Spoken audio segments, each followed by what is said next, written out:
alhamdulillah wa salatu wa salamu ala rasulillah wa ala alihi wa sahbihi wa man wala. A ti rí yanjú nínú abala alákọ̀ọ́kọ́ èyí tí a ṣe bẹ̀rẹ̀ yìí nípa sísọ díẹ̀ nínú àwọn irọ́ Ghulam Ahmad. Mo fẹ́ kí ẹ̀yin olùgbọ́ lọ mọ̀ wípé èyí yòówù tá a bá rí mẹ́nu bà bó ṣe wù kí ó pọ̀ tó díẹ̀ ni nínú àwọn irọ́ Ànábì ìjọ Ahmadiyya, torí wípé irọ́ ẹ̀ tá a bá ní kí a ṣe dictionary fún yóò tóbi díẹ̀. Ṣùgbọ́n ibi tá a ti bẹ̀rẹ̀ nìyẹn. A ti kọ́kọ́ rí wípé arákùnrin yìí ìbẹ̀rẹ̀ ìgbésí ayé ò dáa. So ẹni táàrọ̀ rẹ̀ ò sì dáa, ó ṣeé ṣe kọ́sàn ẹ̀ má dáa kó tó má lálẹ́ náà gan pẹ̀lú ẹ̀. Ọmọ ọdún 24 òun náà ló wà tí ó ti lọ́rẹ̀ burúkú. Ó mú dánàdánà lọ́rẹ̀, ó mú ẹni ibi lọ́rẹ̀, ìyẹn ìkànnì mọ̀lẹ́bí ẹ̀ tí wọ́n ń pè ní Mirza Imamuddin. Ìyẹn ló tẹ̀lé lọ síbi tó ti lọ gba owó ìfẹ̀yìntì bàbá ẹ̀ tó fi gbogbo owó náà jẹ sèré máa lọ́wọ́, àbíkẹ́ tí wọ́n jọ ná owó náà ní ìnákúnà. Ìjọ Ahmadiyya wọ́n gbìyànjú, wọ́n jà ń pátá pé irọ́ lẹ̀ ń pa nínú násù ibi tí ọ̀rọ̀ yẹn wà, torí pé ìwé tá ń pè ní Siratul Mahdi yìí, ìwé yẹn ọmọ Ghulam Ahmad ti ṣe Bashiru Ahmad, ó kọ̀wé náà pẹ̀lú èdè Urdu ni. So táwa wo ibi tí wọ́n kọ ìtàn náà sí, a rí i pé lọ́wọ́ bẹ̀rẹ̀ nígbà tí a kà wípé ìgbà tán rán Ghulam Ahmad ń ṣẹ́, Imamuddin sì tẹ̀lé arígbólóhùn Imamuddin. Ṣùgbọ́n lọ́wọ́ sàlẹ̀ nígbà tí ìjọ Ahmadiyya ń tú ìwé náà sí èdè Lárúbáwá, àbí tí wọ́n ń tú abala náà sí èdè Lárúbáwá, wọ́n wá lọ fi Imamuddin sí ibì kan nínú ẹ̀ tí wọ́n kọ Imamuddin sí nínú èdè Urdu, torí pé wọ́n tú sí èdè Lárúbáwá. Kódà bó ṣe wà nù ìkànnù àwọn magazines àwọn Ahmadiyya tí wọ́n ń pè ní At-Taqwa, èyí tí ó jẹ́ al-mujalladu al-khamisu wal-ishirun al-adadu as-sadis. Tabawo page 36 níbẹ̀ a rí i pé wọ́n tú ọ̀rọ̀ tá a wí yìí, ìyẹn ìtàn yẹn wọ́n tú sí èdè Lárúbáwá ń bẹ̀. Wọ́n wá lọ fi kalimatu Imamuddin ìgbà tán fẹ́ mẹ́ńṣàn ẹ̀ lórí kejì, tá a sọ wípé nínú ìpìlẹ̀ èdè tí wọ́n fi kọ ìtàn náà kò sí Imamuddin ní ààyè ibi tí ìjọ Ahmadiyya padà wá fi Imamuddin sínú èdè Lárúbáwá. Ìgbà tí wọ́n fẹ́ sọ wípé hatta baddada kulla nuqud, Imamuddin bẹ̀rẹ̀ sí ní mú Ghulam Ahmad káàkiri látàyè kan bọ́ síbòmíì títí tó fi ná gbogbo owó náà tán. Àmọ́ ta ló ná owó náà tán? Bóyá tí Ghulam Ahmad fi ná owó náà tán ni o, ṣùgbọ́n ìjọ Ahmadiyya rọra fi kẹ́límà Imamuddin síbẹ̀ yẹn ká má bàa rò pé Ghulam Ahmad ní ó ná owó náà tán. Wọ́n fi Imamuddin sínú bracket, wọ́n ní hatta baddada, nínú bracket wọ́n á kọ Imamuddin kulla nuqud. Èyí owó lè jẹ́ aṣọ wípé ojú tó ti fọ́ àbí ojú tó ti fẹ́ fọ́ òun náà ni wọ́n fẹ́ kí ó fọ́ tán. Bẹ́ẹ̀ sì ni Yorùbá ní ojú àfọ́ ọ̀fọ́ tán ìjà ní í dá sílẹ̀. A sọ fún wa wípé tí wọ́n bá gbìyànjú láti defend ànábì wọn wípé òun kọ́ ló ná owó náà nínàkúnà, torí pé wọ́n fẹ́ kí a fi ẹ̀sùn khiyana, wọ́n fẹ́ kí a fi kàn án, ìyẹn ni wípé òbílẹ̀jẹ́ ni, ìyẹn ni wípé agbẹ̀yìn bẹ́bọ jẹ́ ni, wa idha tumina khana. Wọ́n fẹ́ kí a fi ẹ̀sùn mùnáfìkì kan ànábì wọn, ànábì Ghulam Ahmad, nítorí wípé wọ́n fi nǹkan sí lọ́dọ̀ ó sì jàǹbá ẹ̀. Bàbá ní kó lọ gba owó fẹ̀yìntì wá tó ṣe wàhálà tó sin ìjọba tí gbogbo irun orí ẹ̀ fi funfun,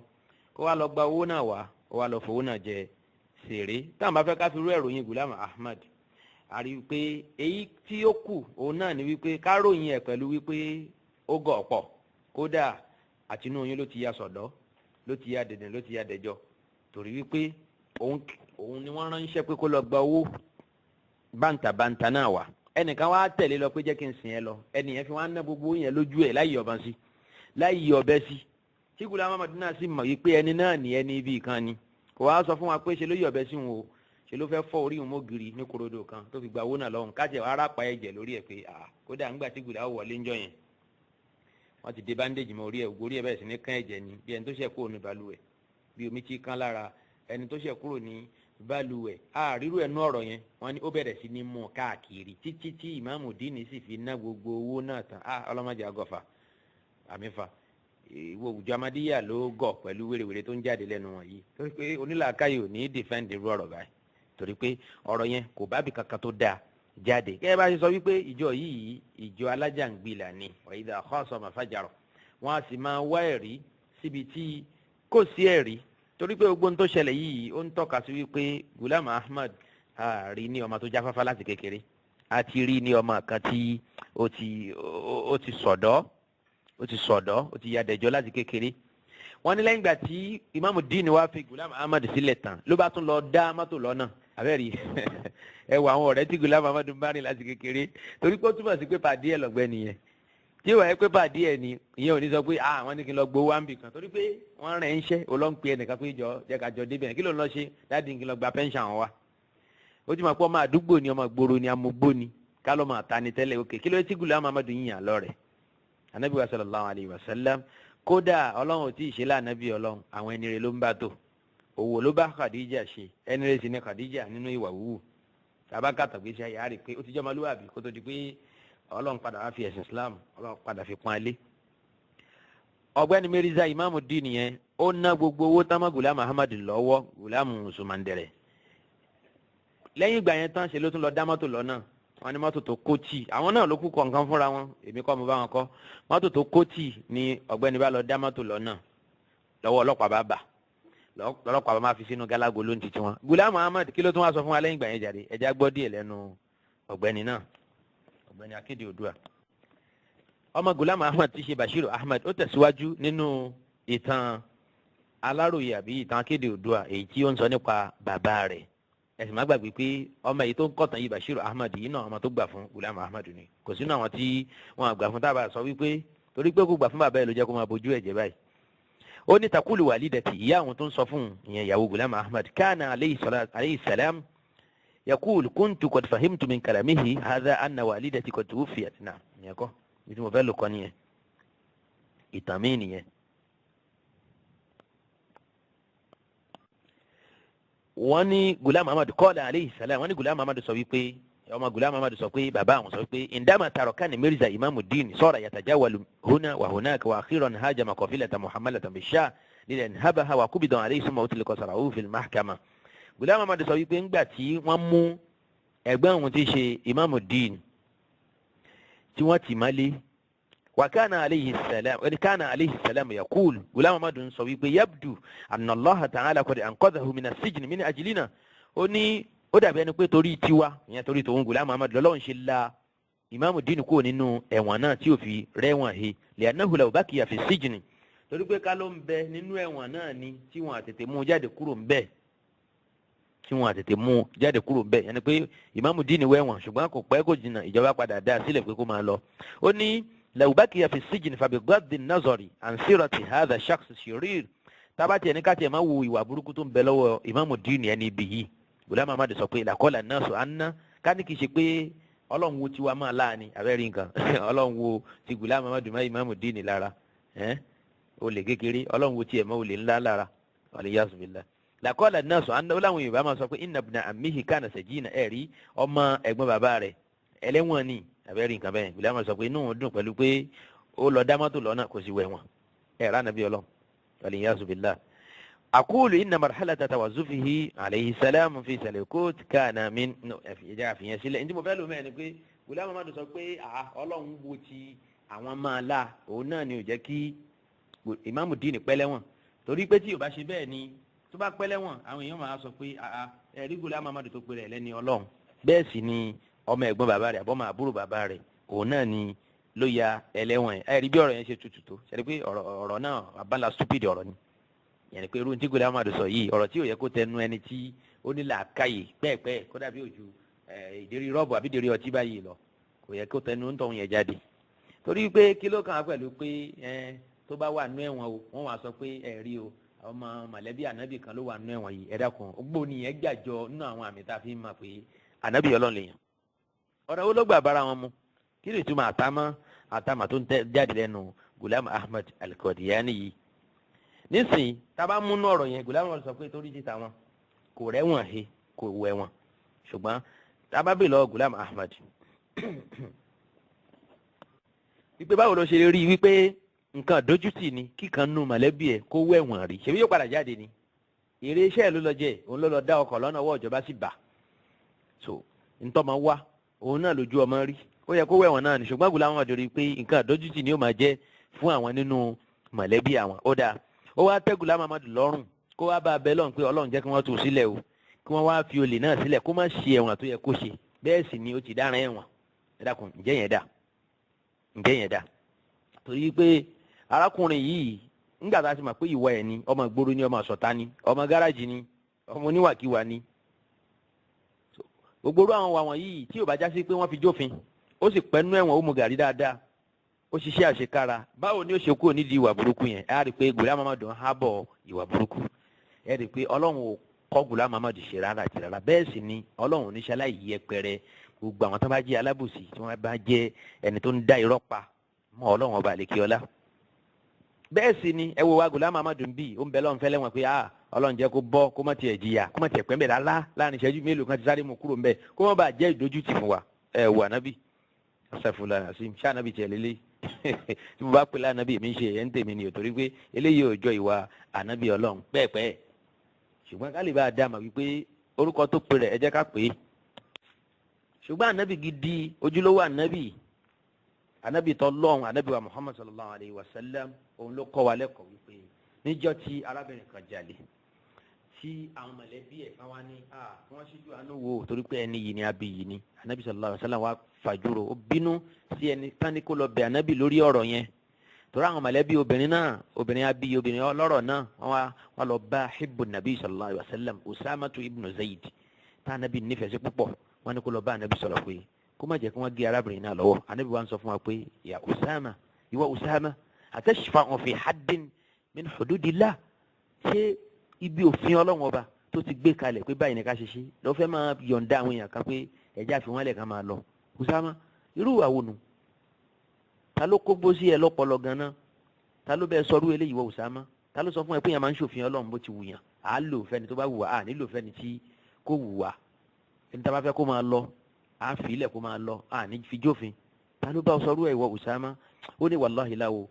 لو أن فاطمة بنت محمد سرقت لقطع محمد يدها النبي صلى الله عليه وسلم النبي تيجي فاري أقوى كذا أقوى كذي النبي يوني دي النبي تيالون كما شيء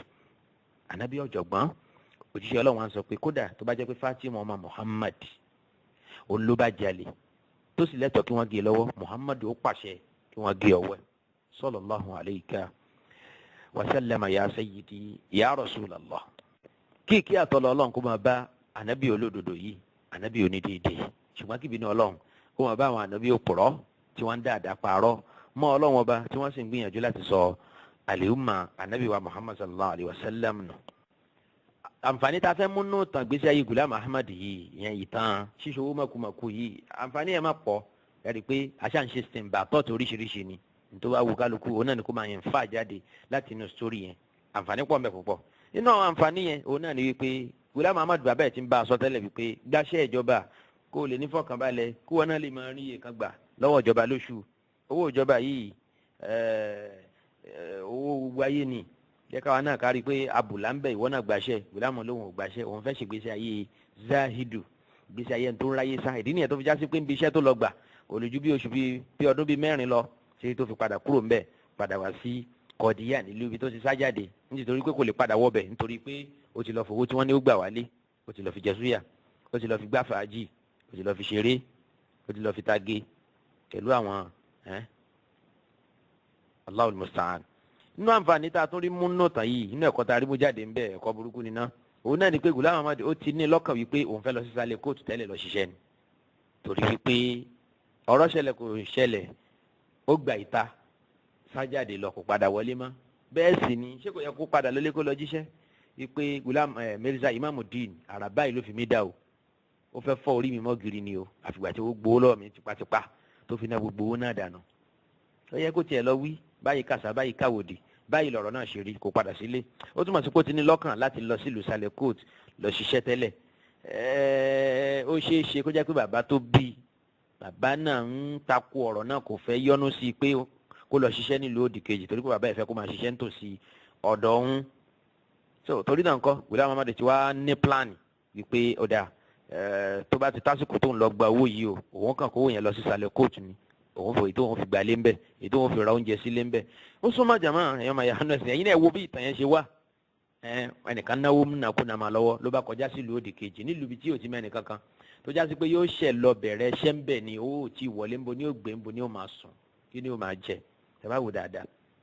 onílàákàyè tá a máa ní ká dájọ́ lórí ọ̀rọ̀ àrò wípé ó ti ní lọ́kàn tẹ́lẹ̀ láti lọ lùsàlẹ̀ court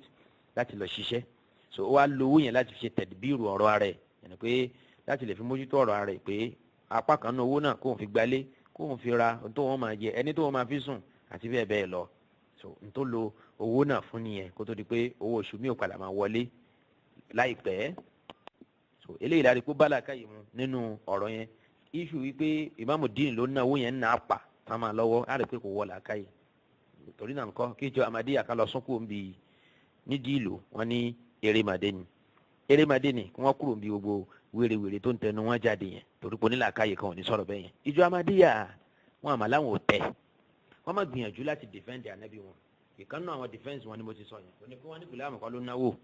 ṣe ni wọ́n ná owó máa lọ́wọ́ tó bá yẹ kí wọ́n ná owó máa lọ́wọ́ ni àjẹ́ pé ar-rajulu kana sazajan àjẹ́ pé Ghulam Ahmad kana saziyan kana ghabiyan kana safihan àjẹ́ kó gọ̀ nìyẹn ó sọ̀dọ̀ wọ́n wá ní ẹ̀yin ìjọ Ahmadiyya fẹ́ defend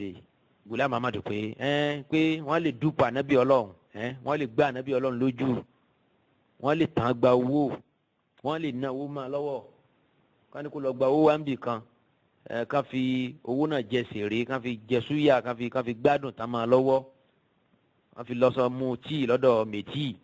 àti bẹ́ẹ̀ bẹ́ẹ̀ lọ àtọ́nírànràn fàájì èyí tó wà láyé ńgbà yẹn ó ṣeé ṣe ká ṣe bẹ́ẹ̀ fún ànábì ọlọ́run ìjọ Ahmadiyya ló máa ń sọ bẹ́ẹ̀ wọ́n ní pé kò sí ní tó burú bẹ́ẹ̀ wọ́n lè dúpọ̀ ànábì ọlọ́run kí wọ́n gba owó lọ́wọ́ ẹ̀ pẹ̀lú ọgbọ́n àlùmọ̀kọ́rọ́ yìí bẹ́ẹ̀ pẹ̀lú ọgbọ́n ẹ̀tàn náà wọ́n sọ pé ṣẹ́rí ìjọ Ahmadiyya ń tán pè ní haya ìtìjú nípìnnú ẹ̀ rárá ní tó fojú hàn nìyẹn wọn nípìnnú ń tán pè ní ìtìjú torí pé ìtìjú a máa kọ̀ fúnni láti sọ àwọn ọ̀rọ̀ kan ìtìjú a máa kọ̀ fúnni láti wu àwọn ìwà kan ẹni tí ò bá wá ní tìjú ẹ má retí ẹ̀sìn lọ́dọ̀ ẹ̀ ẹni tí ò bá ní tìjú ẹ má retí ìwà gidi lọ́dọ̀ ẹ̀ ìjọ Ahmadiyya sọ pé bẹ́ẹ̀ ni wọ́n lè gbé ànábì ọlọ́run wọ́n lè tàn ànábì àṣetán Ghulam Ahmad yẹn tí wọ́n ná owó tán máa lọ́wọ́ ná kùnà yẹn ànábì jẹ̀dẹ̀rín datọ́ wọ́n lè tan ànábì kan náà ànábì gidi kan náà àwọn ànábì ọlọ́run bíi Musa bíi Isa wal iyasu billah irú ọ̀rọ̀ burúkú tó ń tẹnu ìjọ Ahmadiyya jáde nìyẹn níbo lọ̀rọ̀ yẹn wà ó wà lórí sáìtì wọn tí wọ́n láwọn ti ń fèsì fún allegations tí àwa tá a kì í ṣe Ahmadi tá a fi ń kàn wọ́n kọ átíkù kan níbẹ̀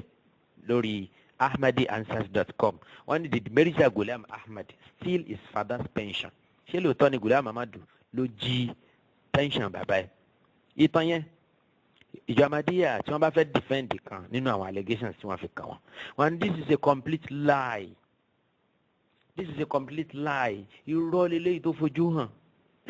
ṣẹ̀rí swagi irọ́ lélẹ́yìí tó fojú hàn yẹn kò yẹ kó jẹ́ ẹ̀jẹ̀ ẹni tó bá ní làákàyè bí wọ́n ṣe máa ń ṣe nìyẹn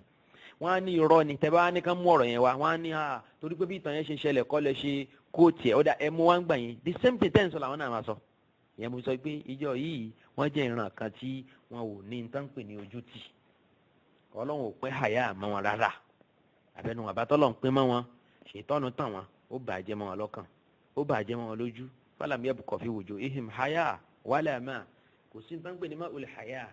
ní ojú wọn mọ́ ló já sí pé ló fi jẹ́ wípé wọ́n lè fa àbùkù kan ànábì ọlọ́run torí pé kí wọ́n fẹ́ torí kán lè bá dìfẹ́ǹdì ànábì tí wọ́n ti ṣe Ghulam Ahmad kí ni wọ́n sọ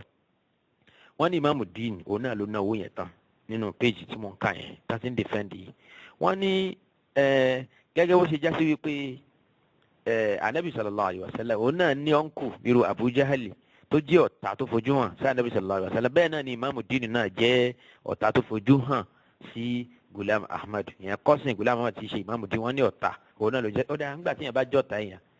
tí ọ̀tá ló jẹ́ sí ìyẹn ló túmọ̀ sí pé kó jí owó máa lọ́wọ́ láì jẹ́ pé wọ́n rán Imam Din ọ̀dà sí bàbá Ghulam Ahmad bàbá ànábì yín ṣé ó pe Imam Din pé ìwọ bá ń sìn lọ tí Ghulam Ahmad fẹ́ kúrò nílé tó sì mọ̀ pé ẹni bí ni Imam Din ọ̀tá àwọn ni tó sì fa àyè lẹ̀ fún pé kó ká lọ bí tóun ti fẹ́ lọ gbowó ẹ dákun ṣe rí pé ìjọ yìí ń dìfẹ́ǹdì ànábì wọn pẹ̀lú irọ́ wọ́n sì tún kó sínú irọ́ mi wọ́n tún kó sínú aburú mi tó tún fẹ́ tóbi ju èyí tí wọ́n ń dìfẹ́ǹdì yẹn gan lọ. Ghulam Ahmad mọ̀ pé ẹni bí ni Imam Din ó sì máa pọ́ táwọn ni ó sì fààyè gbà láti tẹ̀lé òun ká lọ. ìjọ Ahmadiyya ńgbà tí wọ́n yàgbẹ́ sí gáàyìtì wọ́n ní kí wọ́n gbà ànábì ọlọ́run kí wọ́n tàn gba owó bí wọ́n ṣe tàn Ghulam Ahmad gba owó lọ́wọ́ ẹ̀ lọ́ fi jẹ súyà lọ́ fi jẹ ẹyin àti búrẹ́dì lọ́dọ̀ méjì àtọ̀pọ̀lọpọ̀ oníranran ìgbádùn èyí tí Imamuddin fowó náà gbà àbí kẹta àwọn méjèèjì fowó náà gbà wọ́n ní kò jẹ́ tuntun ó dá kí wàá lè rí yín wọ́n ní ìyẹn ò jẹ́ tuntun ẹ ka Yusuf ni ẹ bá ka suratu Yusuf ẹ rí i pé wọ́n gbá anabi Yakubu náà wọ́n gbá wọ́n sì fi gba ọmọ kúrò lọ́dọ̀ ẹ̀ àtẹ̀rí nǹkan ẹ wo tí Ghulam Ahmad ẹ wo tí ìjọ Ahmadiyya ẹ wo tírénì tí Ghulam Ahmad fún ìjọ Ahmadiyya ìyẹn ni pé tẹ bá ti fi nǹkan kan kàn wọ́n gẹ́gẹ́ bí àbùkù báyìí wọ́n ti kọ́ wọn pé ó yẹ ẹ lọ́nu Kùránì ẹ lọ múrò àbùkù bẹ́ẹ̀ jáde nù Kùránì ẹ fi àbùkù yẹn ẹ fi kan ànábì kan náà àwọn ànábì yẹn lọ ẹ wá sọ fún wa pé níta bá fẹ́ sọ nípa ànábì tó ṣe nǹkan báyìí òun náà nìkẹ́ sọ nípa wa náà it's like bí ẹni pé èèyàn sọ wípé kéèyàn fẹ̀sùn kan Ghulam Ahmad ní sí lápèjúwe wípé Ghulam Ahmad ó pààyàn kí Ghulam Ahmad kò tí lójú bẹ́ẹ̀ sì kò sí náà ní nǹkan kan kó wọnú Kùránì kò ní Musa náà pààyàn wàláhì bí wọ́n ti ṣe nìyẹn torí pé tẹ bá gbé ọ̀rọ̀ méjèèjì sẹ́gbẹ̀ẹ́ ara ǹjọ́ jọra wọn bí mo ṣe sọ fún wa lẹ́ẹ̀kan wípé ìgbé gbà Ànábì sallallahu alaihi wasallam ó fẹ́ gba ìrun 50 wá fún wa Ọlọ́run padà wá fún ní ìrun 5 pé ó ní ká máa kí instead of 50 ọ̀nà wo ló gbà jọ èyí tí Ghulam Ahmad èyí tó lò wípé òun fẹ́ kọ̀wé 40 pamphlet àbíkẹ́ handbills tóun fẹ́ fi ṣe àwọn announcement tóun fẹ́ gbé jáde ó wá rí wípé n tó ṣe ẹni pé jẹ́ kóun kọ mẹ́rin kóun dúró ń bẹ ọ̀nà wo lọ̀rọ̀ yẹn gbà jọra wọn. mo sọ fún wa pé ànábì òṣàdéhùn pé mo ń lọ gba ìrun 50 wá fún wa o ká máa wá retí 50 abadan gbogbo n tó ṣẹlẹ̀ lọ́hùn náà ló ti ṣẹlẹ̀ ojú tiwa ò tó làbárì ló fún wa. ànábì tí kì í parọ́ ànábì tí ó gọ̀ bẹ́ẹ̀ ni ànábì tí ó gọ̀ ànábì tí ó sọ̀dọ̀ ànábì tí ó yàdẹ̀jọ́ òun náà lànábì tiwa sallallahu alaihi wasallam ìjọ Ahmadiyya wọn á pa irọ́ kọ̀ǹgbẹ̀kọ̀ǹgbẹ̀ tẹ́ ẹ bá ní nígbà tí mo sọ̀rọ̀ ń jọ́ sí wípé Ghulam Ahmad ànábì elépè ni ẹ bá máa tí wọ́n fi ń dá mi lóhùn lórí WhatsApp kò sí tí wọ́n sọ sí alukuran lára tán wọ́n ní kuran gangan ó kún kẹ́kẹ́ fún èpè bí Ghulam Ahmad ṣe nìyẹn ní bá ka ìwé ẹ kàwé akíbàtò atam ẹ rí àwọn àpèjúwe tí mo ń sọ yìí nínú ìwé ẹ wàláì láwọn nǹkan burúkú láwọn ọ̀rọ̀ kọ̀rọ̀ yóò fi àbùkù kan alukuran ni ìpè kuran náà kún kẹ́kẹ́ fún èpè ǹjẹ́ ó yẹ kí mùsùlùmí sọ bẹ́ẹ̀ yẹn torí pé bí Ọlọ́run bá tiẹ̀ ṣépè lẹ́ni ibi pé lápèjúwe ala la'natullahi alal kadhibin lápèjúwe bí kọ́lọ̀ ń sọ pé fanaj'al la'natallahi alal kadhibin bí kí Ọlọ́run ọba àlekè ọlá sọ wípé ulaika alayhim la'natullahi wal malaikatu wan nasi ajma'in àti bẹ́ẹ̀ bẹ́ẹ̀ lọ ulaika alayhim Ọlọ́run sọ pé innal lazina kafaru wa matu wa hum kuffar kọ́lọ̀ wá ní la'natullahi wal malaikati wan nasi ajma'in yẹn ni pé Ọlọ́run ṣẹ́bi lé àwọn tí wọ́n kú tán fàyè yìí ńlẹ̀ ń kèfèrí Ọlọ́run lẹ́tọ̀ọ́ àti ṣẹ́bi lé kèfèrí torí pé ẹ̀dá ẹ̀ ni wọ́n á ṣe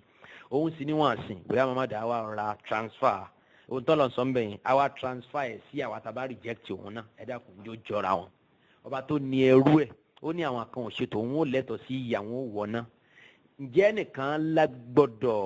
nìkan gbọ́dọ̀ láyà kó ń tàn yín wá sọ pé ọ̀dà ẹni tó bá kọ tèmi náà kí bàbá sọ pé ọmọ tó bá kọ tèmi náà èmi náà ní iná tí ń fi sí ó wá dá iná kó ti ọmọ náà sí kódà kó jẹ́ pé iná kándù ló ní kọ́mọ náà mú ọwọ́ sí kó lò ṣẹ́jú 5 bẹ́ẹ̀ kò gbọ́dọ̀ gbé ọwọ́ yẹn kúrò bẹ́ẹ̀ ṣé ìjọba ò ní dá lẹ́jọ́ ẹjọ́ aburú ṣé wọn à ní dá lẹ́jọ́ apààyàn ṣé wọn à ní fi ìyà tó lágbára ṣé wọn à ní fi jẹun tọ̀ yẹn so àwọn ọ̀rọ̀ tí ò jọra wọn àtàmà òun náà níjọ Ahmadiyya máa ń wá láti lè fi gbé irọ́ ànábì wọn lẹ́sẹ̀ kàkà kí wọ́n jẹ́wọ́ wípé ànábì àwọn o ìyẹn ànábì wọn Ghulam Ahmad ànábì òpùrọ́ ni ìwà ẹ̀ tí ẹ̀ ń tini lójú wọn à ní jẹ́wọ́ wọn á tún wá yàgbẹ́ sí gáìtì wọn á tún fi kún aburú èyí tó ti wà ńlẹ̀ tẹ́lẹ̀ rí tí wọ́n sọ ni wọ́n ní tẹ́ bá wo suratu Yusuf ẹ̀wọ̀ àyà 81 falamma stay'asu minhu khalasu najiyan ẹ̀ka lọ títí òní wípé wọ́n ní wọ́n tan anabi Yakubu alayhi salatu wa salam títí tí wọ́n fi mú ọmọ ẹ̀ jáde lábẹ́ ẹ̀yin náà wúrú ọ̀rọ̀ yẹn nísìn ǹjẹ́ yẹn jọra wọn ǹjẹ́ wọ́n jọra wọn ṣé anabi Yakubu alayhi salatu wa salam ǹjẹ́ ó bá wọn mẹ́ ẹ̀ jáde làwọn bàbá bá sọ wípé àbí làwọn ọmọ tí wọ́n jẹ́ ẹ̀gbọ́n náà bá sọ fún bàbá wọn pé àbúrò wa yìí bàbá ẹ̀yin ẹ jókòó lábẹ́ gímẹ̀ ẹ jẹ́ ká ara sáré dé ọ̀kan yẹn ká lọ ká máńgò ǹjẹ́ bẹ́ẹ̀ ló ṣe ṣẹlẹ̀ irú ẹ̀ ò ṣẹlẹ̀ bẹ́ẹ̀ bàbá jókòó ilé náà ní sì jókòó ti tẹ́lẹ̀ ó túmọ̀ sí pé kì í bá wọn jáde lọ òde ibi tí wọ́n lọ wọ́n lọ dáran ni wọ́n lọ ra oúnjẹ ni àwọn náà ni wọ́n lọ tí wọ́n wá ní kí bàbá kó jẹ́ kí ọmọ ẹ̀ tó nífẹ̀ẹ́ sí Ànábì Yusuf alayhi salatu wa salam kó tẹ̀lé àwọn jáde ó túmọ̀ sí pé ọ̀rọ̀ yẹn yàtọ̀ gidi gan fún tí Ghulam Ahmad ń sọ ṣùgbọ́n ṣẹ́ríkèsì tí Ghulam Ahmad ní pé ọ̀nkù àbí kọ́sìn yẹn ó tẹ̀lé jáde wọ́n lọ gba owó nígbà tán gba owó náà tán ó wá bẹ̀rẹ̀ sí ní mú Ghulam Ahmad káàkiri ilé oníṣúyà ilé oní ògúnfe àtàmàlà àti oríṣiríṣi àwọn ìgbádùn bẹ́ẹ̀ wọ́n fi wá ná gbogbo owó náà tán nínàkúnà. àbíkẹ́ Ghulam Ahmad sì ya ẹnu ẹ̀ sílẹ̀ báyìí ó ya ẹnu lẹ̀ ó ranjú lẹ̀ bí òkú ọ̀pọ̀lọ́ títí tí kọ́sìn ẹ̀ tí í ṣe Imamudeen fi ná gbogbo owó náà tán. Ghulam wá lè padà sílé pé bàbá o ṣe rí ọmọ ẹ̀gbọ́n yín àbọ̀mọ àbúrò yín yẹn ọmọ burúkú ó tún ti dáràn o kódà nítorí náwó lé ní báyìí káṣá báyìí káwòdì. Ghulam ṣe bẹ́ẹ̀ ṣe ló kọjá sí lódì kejì ló bá lọ ń gbé bẹ́ẹ̀ títí ó lọ ọdún 4 ta kò tí ì padà wọlé. ẹ dẹ́kun jọ́rọ̀ yẹn jọra wọn yẹn nílàkàyè ẹ kì í jọ Ahmadiyya ń lọ pé kí wọ́n yé ẹ̀yẹ ara wọn mọ́ kò sí tó kù fún wọn irọ́ ti tán nínú gbá wọn tó kù náà ní kí wọ́n ronú kúwàdà kan túbà kán padà sínú ẹ̀sìn Islam yìí kí wọ́n wẹ̀ sínú ẹ̀sìn Islam kán di mùsùlùmí gidi tí yóò máa tẹ̀lé lánàá Nabi sallallahu alaihi wasallam tí yóò máa tẹ̀lé al-Qur'an pẹ̀lú ìtumọ̀ àtàgbọ́yé èyí tí àwọn as-salafu salih tí wọ́n ń fún káyé wọn lè bá a dá kọ́rùn wọn lè bá a sún wọn. gbogbo àwọn irọ́ àtàmà mo sọ lẹ́ẹ̀kan wípé kẹ́nìkan wá sọ wípé Ghulam Ahmad ó pààyàn bì kan kò ti Ahmadiyya lójú kí wọ́n wọnú Qur'an nìkan ni Musa náà pààyàn torí bí wọ́n ti ṣe nìyẹn ó fi irú àwọn ẹ̀sùn tó lágbára báyìí ó fi kan anabi Musa alayhi salatu wassalam tí ọ̀rọ̀ bá débẹ̀ insha Allah ta'ala kọ́lọ̀ kó dá wa sí lórí dáadáa ẹ máa gbọ́ ẹ̀kúnrẹ́rẹ́ àlàyé ọ̀rọ̀ ní abala yẹn. bákan náà ní tẹ̀síwájú nínú àwọn irọ́ kàbìtì irọ́ kàǹkà èyí tó ti ẹnu anabi ìjọ Ahmadiyya jáde òun náà làwọn irọ́ èyí tó pamọ́ ọ̀rọ̀ Ọlọ́run ọba wa tí í ṣe Allah subhanahu wa ta'ala. nínú àwọn irọ́ náà òun náà ni wípé Ghulam Ahmad a máa pa irọ́ mọ́ al-Qur'an lọ́nà wo nínú àwọn irọ́ tó pamọ́ al-Qur'an nínú ìwé Haqiqatul Wahyi èyí tí Ghulam Ahmad kọ anabi ìjọ Ahmadiyya àti olùdásílẹ̀ ìjọ náà ó mú ọ̀rọ̀ Ọlọ́run ọba kan wá ń bẹ̀ lẹ́yìn tí Ọlọ́run ọba lẹ́kì ọlá sọ nínú al-Qur'an Suratul Baqara aya 210 Ọlọ́run sọ pé hal yanzuruna illa an ya'tiyahumullahu fi zulalin minal ghamami wal malaikatu wa qudiya al-amru wa ila Allahi turja'u al-umur bí ọ̀rọ̀ Ọlọ́run ọba ṣe rí nìyẹn. ṣùgbọ́n gbà tí Ghulam Ahmad fẹ́ mú àyà yìí wá ó ní yawma ya'ti rabbuka fi zulalin minal ghamam. ẹ dákun ẹ béèrè lọ́wọ́ ọjọ́ Ahmadiyya pé ń bo ní àyà yìí wà ní Kùránì bẹ́ẹ̀ yẹn. bẹ́ẹ̀ sì ni ìgbà tí Ghulam Ahmad sọ tó fẹ́ sọ̀rọ̀ ó ní ja'a fil Qur'an ó sì wà nù Kùránì báyìí Ọlọ́run sọ nù al-Kùránì báyìí. ó túmọ̀ sí pé ó fẹ́ kóòtì Kùránì ẹni tó sì fẹ́ kóòtì al-Kùránì wọn kì í rọ al-Kùránì wọn yìí mú wá pẹ̀lú èdè Lárúbáwá a kì í rọ ìyẹn lè máa sọ ìtumọ̀ ṣùgbọ́n kí èèyàn fẹ́ mú ọ̀rọ̀ Ọlọ́run kó wá ní waja'a fil Qur'ani nígbà tí èèyàn bá ti lè wí bẹ́ẹ̀ yẹn tó yẹ ni kí ó mú ọ̀rọ̀ náà wá tí ò bá háyà náà kó ní káwọn tó wà nítòsí kí wọ́n ràn wọ́n lọ́wọ́ láti bá wọn wá jáde àbí kí wọ́n bá wọn kà tí wọ́n bá mọ̀ ní tó yẹ nìyẹn. ó túmọ̀ sí pé Ghulam Ahmad ń rọ àyà al-Qur'ani ó ní yawma ya'ti rabbuka fi zulalin minal ghamam bóyá kìrá kan lélẹ́yìí sì jẹ́ kìrá Qadiyaniyya kìrá Hindiyya ara India má bínú ẹ bá béèrè lọ́wọ́ ọjọ́ Ahmadiyya kí wọ́n sáwù ń bo ní àyà yìí wà nù al-Qur'ani bẹ́ẹ̀ yẹn ìyẹn yawma ya'ti rabbuka fi zulalin minal ghamam gẹ́gẹ́ bí Ghulam Ahmad ṣe lò nù tíra Haqiqatul Wahyi ẹni kí wọ́n sáwù bí tó wà tálíkì àmọ́ òfin dé wọn ò lè rí wá jáde bẹ́ẹ̀ yẹn tó ṣẹlẹ̀ ni pé bí àyà yẹn ṣe rí òun náà ni mo kà fún wa lẹ́ẹ̀kan yẹn ṣùgbọ́n Ghulam Ahmad látara wípé kó kun ńlá láti parọ́ mọ́ Ọlọ́run yóò yí ọ̀rọ̀ al-Qur'ani padà nínú àwọn ọ̀rọ̀ náà òun náà ni wípé ó tún sọ ń bì kan ó ní nínú tíra Tazkiratu Shahadatayn ó ní unzuru madha qala Allahu fil Qur'ani al-Karim la yujadu azlamu mimman iftara alayya wa ana uhliku al-muftariya ajalan wala umhiluhu. Ghulam Ahmad sọ pé tàbí mo ṣe ka ọ̀rọ̀ yẹn ẹ ṣáà ti gbọ́ ọbẹ̀ yẹn kí onídìí kí n ṣe máa tú. àyà tó sọ bẹ́ẹ̀ nínú al-Qur'an Ọlọ́run ò wí bí Ghulam Ahmad ṣe wí yẹn pé ó da kẹ́límà Ọlọ́run rú ó da gbólóhùn Ọlọ́run rú ó da ọ̀rọ̀ Ọlọ́run rú ó tún Kùránì tó ó rọ ní èdè Lárúbáwá jákujàku títí ẹ̀ tó ń sọ èyí tó yẹ pé rọ̀ káàkà ó ń bẹ nínú ẹ̀ kò sí sàlẹ́sà nínú ẹ̀ kò sí fasaha nínú ẹ̀ gẹ́gẹ́ bí lóga al-Qur'an ó wá tún ọ̀rọ̀ ó ní unzuru madha qala Allahu fil Qur'an ṣẹ́rí unzuru madha qala Allahu fil Qur'an al-Karim ẹ̀rí gbọ́n tọ́lọ̀ ń sọ nínú al-Qur'an ni nígbà tó wá fẹ́ kà ìkàwùkà lóga kí ló wí ó ní la yujadu azlamu mimman iftara alayya wa ana uhliku al-muftariya ajalan wala umhiluhu. abiri lọ́wọ́ ọjọ́ Ahmadiyya wípé ẹ bá wáyà yìí jáde mọ́lẹ́wà ní al-Qur'an ó túmọ̀ sí pé ànábì ń parọ́ mọ́ Ọlọ́run eléyìí ń sọ̀rọ̀ pé ó fẹ́ mú Qur'an wá bil maana wọn á mú kùránì wá bil maana bẹ́ẹ̀ kí wọ́n sọ pé ọlọ́run sọ báyìí nínú kùránì kó máa wí pẹ̀lú èdè lárúbáwá kó wí bí ó bá ṣe gbọ́ yé pé nǹkan tí àyà náà ń túwèé sí mi ò ha dáadáa o ṣùgbọ́n ìtumọ̀ ẹ̀ òun náà nìkan báyìí tó bá ṣàṣìṣe á ti mọ̀ wípé ó ṣàṣìṣe ní látara àìhá àyà náà torí pé ẹni ó mọ̀ á máa gbàgbé àbùkù sí bí pé ó ha kò rántí ṣùgbọ́n ibi tábùkù wà òun náà ní kéèyàn wá rọ ọ̀rọ̀ ọlọ́run kó wá lo àwọn lóga dédé títí ẹ̀ lóga tó ní ọ̀rọ̀ kíákíá nínú kó wá lò yẹn kó wá fi dípò ọ̀rọ̀ ọlọ́run ọba so kíjọ Ahmadiyya tó máa ní kì í ṣe rọ́ o kódà Sheikh Ihsan Ilahi Zahir wọ́n jẹ́ kó yé wa pé tíra Ghulam Muhammad tó ti sọ̀rọ̀ yìí wọ́n tẹ̀ láìmọye ìgbà wọ́n tẹ̀ lọ́pọ̀lọpọ̀ ìgbà jáde yẹn ni pé editions oríṣiríṣi jáde nínú tíra náà tí wọ́n sì tún ọ̀rọ̀ yẹn wọ́n tún kọ wọ́n tún tẹ̀ léyìí tó túmọ̀ sí pé ìjọ Ahmadiyya fẹ́ kó ròyìnròyìn sínú ọkàn àwọn mùsùlùmí pẹ̀lú fífi ọ̀rọ̀ yẹn lẹ̀ bẹ́ẹ̀. nínú irú àwọn ọ̀rọ̀ wọ̀nyí èyí tó tún jọ eléyìí tí mo kà yìí òun náà níbi kan tí Ghulam Muhammad tí ó ti fẹ́ ó ní ọlọ́run ọba àlekè ọlá sọ torí pé ìṣòro ẹ̀ ni pé tó bá fẹ́ mú àyà wá yóò ní ọlọ́run sọ báyìí inú alukurani ṣẹ̀rígbẹ́ni tó sọ pé ọlọ́run sọ báyìí inú alukurani ó gbọ́dọ̀ ṣó ẹnu rẹ̀ kó má sọ ní tí ọlọ́run ò sọ gẹ́gẹ́ bá a ṣe kà fún wa nínú suratul an'am nínú al-an'am Quran chapter 6 verse 93 ọlọ́run sọ pé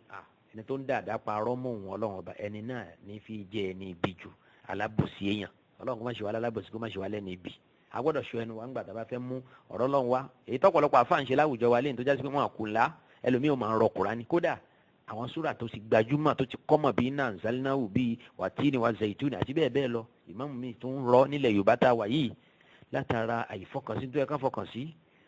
àìmọye àkáǹtì oògùn ló sì ń bẹ ní agbárí ẹlòmíì àmọ́ kó wá kọ́ súrà méjì mẹ́ta kò rọrùn fún ẹlòmíì ò tiẹ̀ mọ̀ ju súrà méjì mẹ́ta lọ níjọ́ tó ti jẹ́ ìmáàmù látọ̀dún bíi 5, 6, 10 sẹ́yìn bíi tí rìpíìtì ẹ̀ náà nìyẹn ó bá wí kan láàárọ̀ yóò tún change ẹ̀ lálẹ́ ó bá wí kan láàárọ̀ yóò tún change ẹ̀ lálẹ́ kì í kọjá súrà 3, 4 tó fi ń kírun yìí látọ̀dún 10 ayé ò sì yàtọ̀ náà eléyìí ó kù díẹ̀ káàtó torí náà ńkọ́ ẹ jẹ́ ká kíyèsí ọ̀rọ̀ Al-Qur'an a kì í rọ ọ̀rọ̀ Ọlọ́run pẹ̀lú èdè Lárúbáwá ó ti kíyàn gbọ́ Lárúbáwá tó hàn yín rọ wí bí Ọlọ́run ọba àlekè ọlá bó ṣe sọ ọ̀rọ̀ ẹ̀ Ghulam Muhammad fẹ́ kóòtù Qur'an bí ó ní Ọlọ́run sọ wípé ẹ bá ọ̀rọ̀ yìí nù mi màbí tó wà nù wé Ghulam Ahmad ṣùgbọ́n ó wà nù ìwé ti Shubuhat wa Rujur èyí tí Hani Tahiru tó pọ̀ tó kọ kó tó di wípé ó kú ònà ìjọ Ahmadiyya ẹ wo ìwé Shubuhat wa Rujur ìdáàdù wa tajmi Hani Tahiru ẹ wo page 282 àbàbẹ́ Ghulam Muhammad sọ pé Ọlọ́run sọ ní Al-Qur'an pé wajadilhum bil hikmati wal maw'izatil hasana ẹ wo bó ṣe lo àyà Qur'an yẹn àwọn náà mọ̀ wípé Ọlọ́run sọ ọ̀rọ̀ yìí nù suratu Nahli Quran chapter 16 Ọlọ́run ní ud'u ila sabili rabbika bil hikmati wal maw'izatil hasana wajadilhum billati hiya ahsan ṣùgbọ́n Ghulam Muhammad gbà tó fẹ́ wí ọ̀rọ̀ Ọlọ́run ọba tó fẹ́ lo àyà yìí ó ní Ọlọ́run sọ ní Al-Qur'an wípé ẹ̀rí ó ti dáná pẹ̀lú kó sọ pé Ọlọ́run sọ ní Al-Qur'an wípé wajadilhum bil hikmati wal maw'izatil hasana ẹ béèrè lọ́wọ́ ìjọ Ahmadiyya ìpè kí wọ́n wá bí ti àyà yìí wà jáde fún wa tá bá fẹ́ sẹ́ wípé kò mí nípa àyà Qur'an ni ó kàn wí ibi Lárúbáwá ni ẹ̀sọ́ tí mo sọ fún wa lẹ́ẹ̀kan wípé tí mo sọ lẹ́ẹ̀kan ẹ jẹ́ àwì fún wọn wípé nígbà wo ni Al-Qur'an di kí kálukú kan máa rọ pẹ̀lú èdè Lárúbáwá ẹnìkan ìdánrú ẹ̀ wò àpanukọ̀ gbogbo onímọ̀ àlàyé nìyẹn pé èèyàn kì í rọ Al-Qur'an ìyẹn lè sọ pé alhamdulillahi rabbil alamin kó lóun fẹ́ wí bẹ́ẹ̀ yẹn léni òun fẹ́ sọ pé ashukuru lillahi rabbil alamin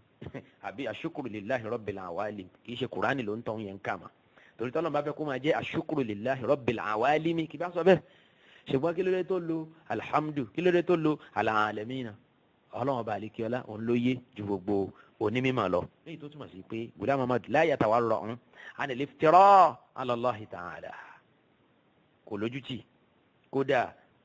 ó parọ́ náà débi pé ó tún parọ́ mọ́ ọ̀rọ̀ ọlọ́run ọba àlekíọ́lá bí àyà ò bá yé torí pé àmọ̀ náà pé Ghulam Muhammad kò ní nǹkan kan kò wá nǹkan kan nínú Al-Qur'an dàbí alára sọ ọ̀pọ̀ gẹ́gẹ́ báwọn ọmọlẹ́yìn ẹ̀ náà ṣe sọ wípé àwọn súrà tó gùn ní Al-Qur'an Ghulam Muhammad ò há sórí ẹni tó pèrè lánàá bí ọlọ́run nìyẹn ẹni tó pèrè ní atáyé ṣe nìyẹn ní tí ó fi tún ayé ṣe kò há sórí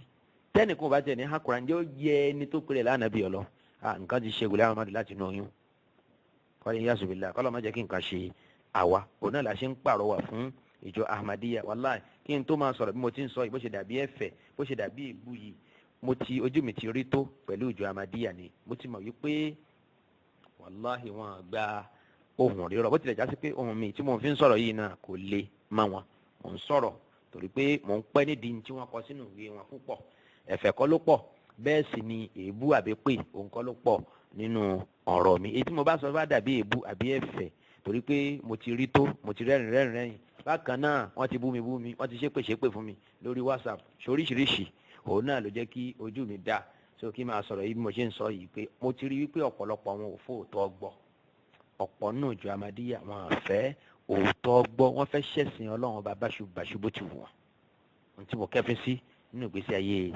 ìjọ Ahmadiyya òun nìyẹn.